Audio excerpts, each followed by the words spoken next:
একটা রেফ্রিজারেটরে চার্জিং করছিলাম, চার্জিং মোটামুটি শেষ পর্যায়ে। তো দেখেন যে এখানে আমাদের সিলিন্ডার এখন লাগানো আছে, কারণ অবজার্ভ করতে হবে এই মুহূর্তে যেহেতু আমাদের সিস্টেমটা অফ আছে, কম্প্রেসর অফ আছে, তো আমাদের গ্যাসে অফ প্রেশার দেখাচ্ছে।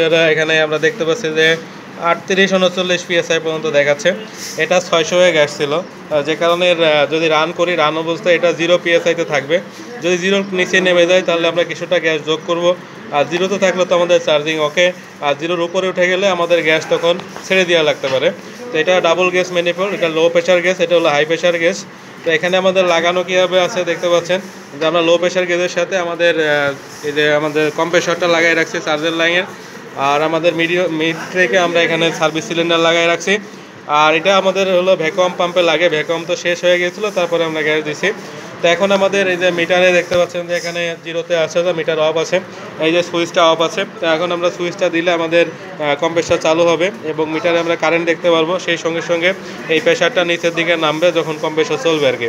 তো আমরা সুইচটা দিলে দেখেন যে এখানে প্রথমে বেশি কারেন্ট ছিল, তারপর এটা অন হয়েছে, 0.6 এম্পিয়ার দেখতে পাচ্ছি, আর এদিকে আমাদের প্রেশারের কাঁটাটা নিচের দিকে যাচ্ছে।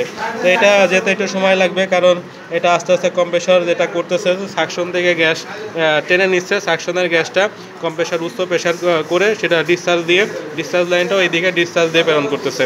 সাকশনটা একটু মোটা হয় আর ডিসচার্জ লাইনটা একটু সেকন হয়। সাকশনের প্রেশার কম থাকে, ডিসচার্জের প্রেশার বেশি থাকে।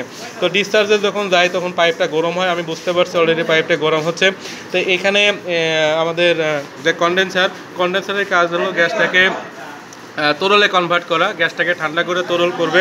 সেই তরল গ্যাসটা আমাদের ফিল্টারের ছাঁকনির মাধ্যমে ক্যাপিলারি টিউব হয়ে তারপরে সেটা আমাদের ইভাপোরেটরের মধ্যে ঢোকে।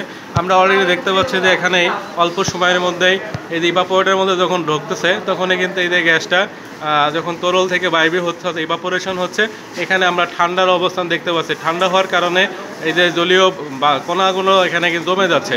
সাধারণ এটা যেহেতু উন্মুক্ত আছে, বাইরের জলীয় কণাগুলো এখানে জমে যাচ্ছে, যে কারণে এখানে ঠান্ডা হচ্ছে, বোঝা যাচ্ছে, ক্যামেরাতেও বোঝা যাচ্ছে। তো এটা চলতে থাকবে। আমরা এই মুহূর্তে প্রেশারটা দেখব। তো আমাদের এইসব প্রেশারটা আমরা এই মুহূর্তে দেখতে পাচ্ছি যে প্রেশারটা মোটামুটি 0-র একটু নিচেই আছে, মিটারে দেখাই। তো এটা আসলে সময় লাগবে, কারণ টোটাল গ্যাসটা সাইকেল হয়ে ফিরে আসবে, সেই জন্য আমরা আরও অবজার্ভ করতে হবে। যদি 0-র নিচেই থাকে তাহলে আমরা একটু গ্যাস যোগ করব, কারণ গ্যাস যোগ করার জন্য আমরা সিলিন্ডার এখানে রেখে দিছি।